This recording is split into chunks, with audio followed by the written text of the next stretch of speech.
Hey guys, how's it going? It's Jay from Sony Alpha Lab, and in this quick video I have the Sony RX100 Mark VII in front of me. And what I'm going to show you is focus modes, pretty much. How to focus with this camera. I'm going to go over all the basic settings to get you going. This video is beginner oriented, and it's for those of you that just got this camera and you really want to know how to use it better. Before I get to that, please hit that subscribe button below. I really appreciate it. Also hit that notification bell. That will make sure that anytime I come out with a new video, you will get an email letting you know, oh, new video from Sony Alpha Lab is out. If you don't hit that bell, you're not going to get that email. Subscribing doesn't just do it. And then in addition to that, below the video, there's a description area. Make sure you go to that description area and then hit the more info button, or sometimes there's an arrow if you're on a mobile app. You open that up and all the information about the videos that I produce are below that. There's killer links in there for photography deals. All the gear I'm using in any given review or tutorial is in that description area below the video.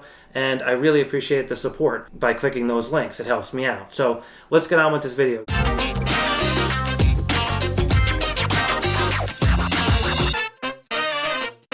So by default, when you take this thing out of the box, it will automatically recognize faces. So you can see I have these little characters set up in front of me, and it's automatically detecting the faces. Now, if you move a face, the camera will pick it instead of the other face. Notice that? So now it just picked the face on the left, and it's automatically going to detect the eye. You can see the little eye focus point coming up there. Now watch what happens when I move this one. If I get it closer than the other face, so now this face here is now closer to the camera than this face, it automatically becomes the priority. And look at that, it's focusing on the eye.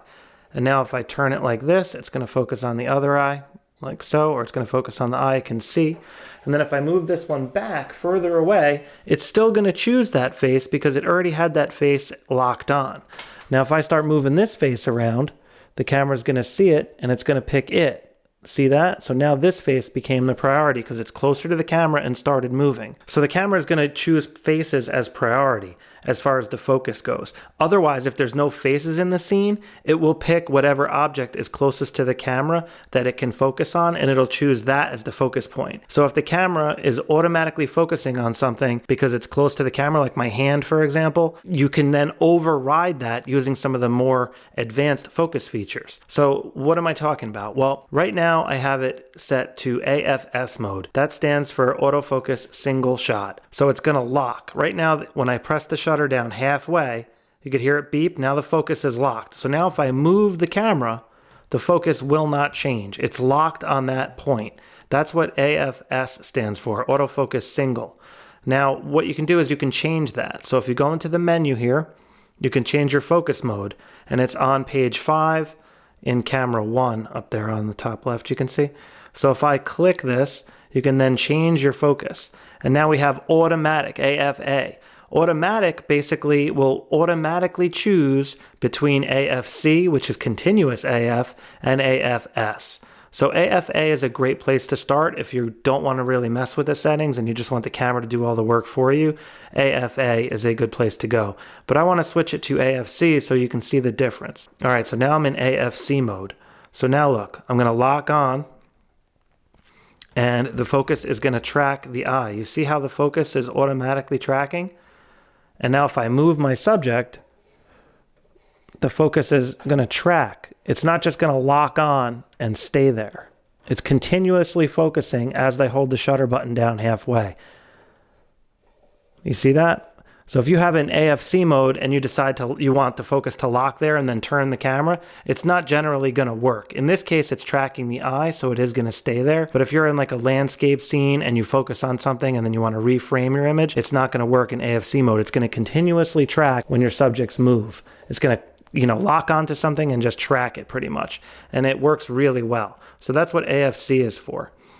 Now, let me go in here and I'll show you a couple others.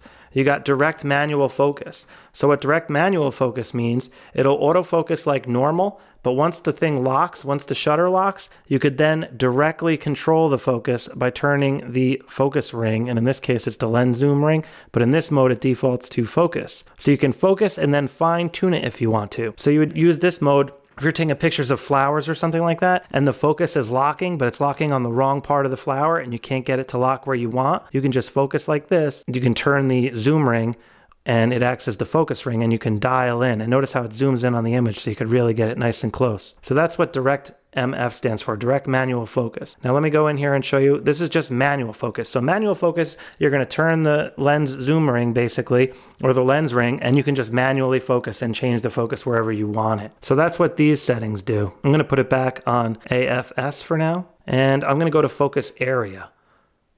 Now focus area is basically what part of the sensor you're using to reference the focus. So right now, wide mode is using basically the whole screen or the whole sensor for the most part. It's like 85% of the sensor or whatever. So it's going to use the whole area to focus. And when touch focus is enabled, you can just touch and it'll focus where you touch, like so. So that'll limit your focus to where you touch. And then notice up here on the top, there's a little X there. You just selected a point on the screen there. So this X will cancel that, so you can unselect it. And it's set to tracking right now. I'll show you that feature in a second, focus tracking. But I wanted to show you the different areas first. So if I go to focus area and then you go to zone, you could then select your zone by moving these points around. See that? So if you want to limit your focus area to just the upper left, for example, and you don't want the camera to focus on anything in this area, you would use zone focus. Really, really powerful the way that this works. And you can just select that like so. And now my zone is set to that square grid there. Let me go into menu here and I will scroll down. Now you have center focus. So center focus, you could see that little rectangle grid came up. It's only going to focus on what's in that area. So if I go over here, see how it's not focusing on the face? Even though it sees the face, it's not focusing on the face because it's not within the rectangle. But if I had it in wide area mode and was doing this, it would focus on that face.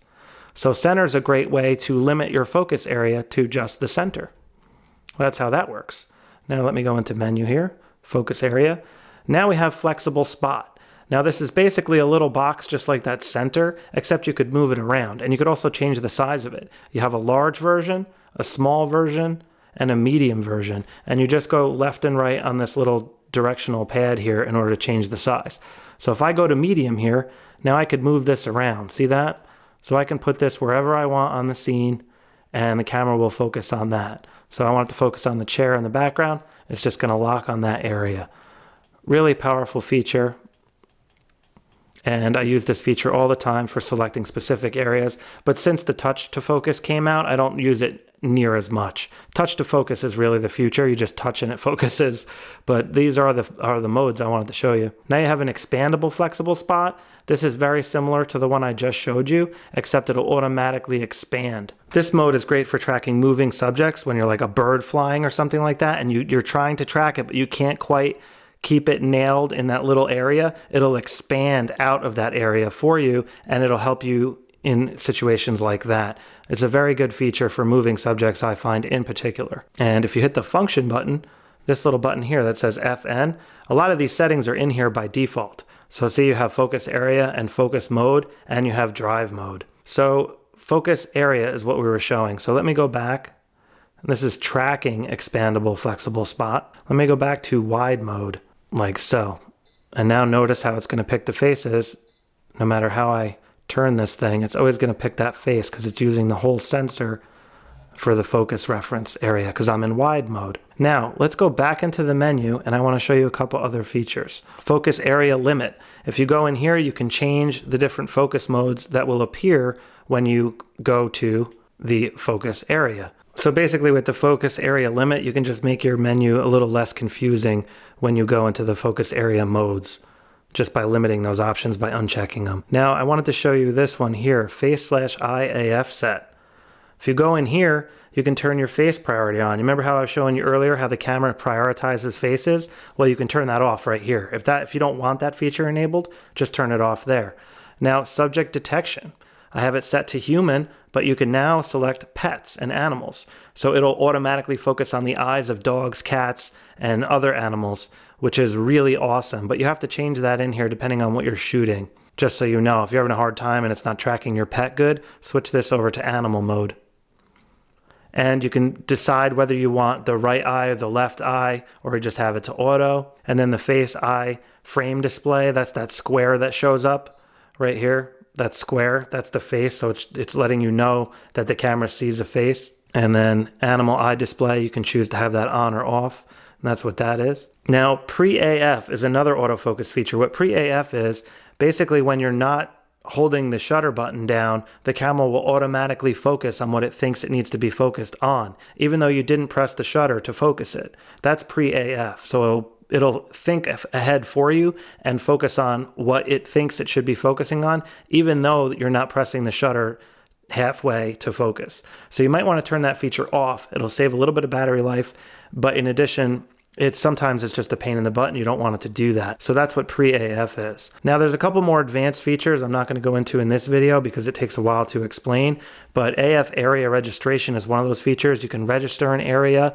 and then you can assign it to a button, and you could focus quickly to that area by hitting a custom button. And that's great for sports and things like that. If you want to get the pitcher and then you want to get the catcher and then the pitcher and the catcher and you need to change your focus point quickly, you could use that feature for stuff like that. And then display continuous AF area. That's just if you're continuously focusing on something, the focus points will continue to illuminate the whole time. Phase detection area, that'll just add more dots to the screen if you want to see all those points. It makes it a little bit confusing though, honestly.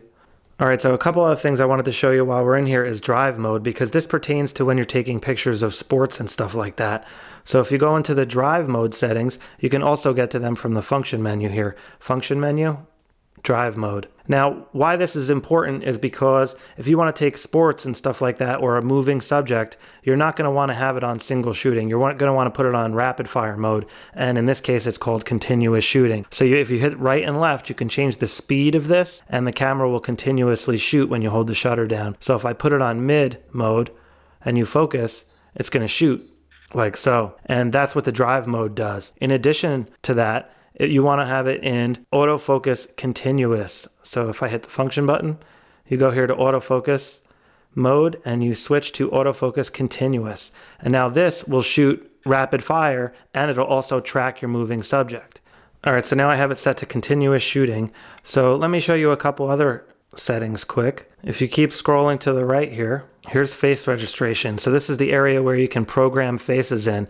So you can register your kid's face, for example. If your kid is in a group of kids, you can register your kid's face and then the camera will prioritize that face amongst all the other faces. So you know your kid's face will always be sharp, for example. Fantastic feature, and that's where that is. It's really good if you're taking pictures of groups of kids and you want to prioritize your kid. Now I'm in movie mode here.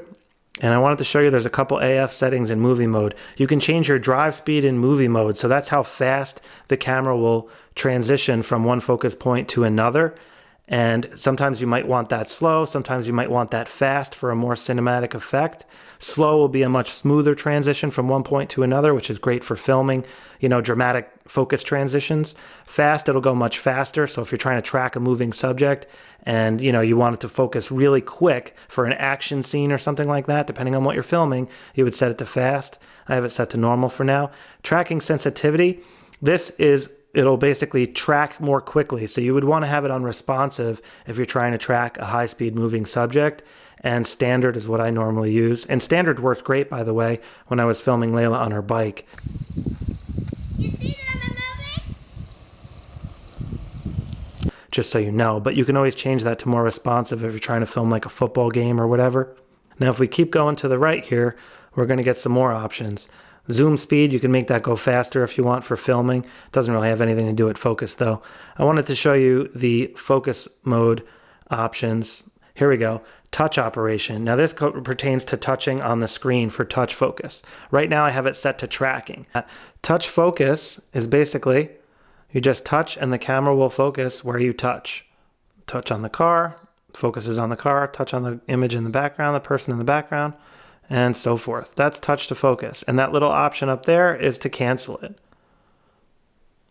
All right, so let me go back to menu. And now we have touch tracking. This is the best feature. I recommend leaving it here pretty much most of the time. I'm going to select on that car. So now the camera just chose that car as the subject. And you can see that little rectangle is staying on the car. See that? So even if the car moves, it's going to track it. Look. Oh, it just switched to the face. So this is an area where you might want to turn the face priority off, but you could see how it's tracking the car. You see that? And it just switched to the face because that's set to a priority. So you can turn that face priority off that I showed you earlier, and that will prevent this from happening, how it's switching to the face like that. All right, so let's go to touch shutter mode. And this mode's great if you want to just touch the screen to take the picture and you don't want to move your hand up here to hit the, the actual shutter button. So now we're in that mode. We'll just hit this center button here, and then we'll hit menu to get back, like so. All right, so I'm gonna focus on this face, and notice on the top right there, there's a little button. So now touch shutter is enabled, and if you touch, it'll take the photo. So you can actually turn touch shutter on and off with that little button up there. How cool is that? This is an awesome feature. I really like it. And you can, again, turn that off, and you could then just use the camera how you normally use it. So it just becomes a little icon on the top of the camera so you can use it whenever you want. I don't really use it that often, but it's definitely a cool feature, and a lot of people ask for that in my tutorials. It's a common question. How do you do touch to focus? Touch to focus. That's how you do it. You turn it on and off with that little button, and then you can just touch around the screen and bam, bam, bam. That's pretty much all the basic concept settings as far as focusing goes on the RX100 Mark VII. And again, you push the shutter down halfway to focus, and then you hit the button all the way to take the picture. So if you guys want to learn more and you have questions about autofocus on the Sony RX100 Mark VII, be sure to ask questions below the video in the comments area. And I really appreciate you checking out this video. I will catch up with you guys next time, and please have a wonderful day.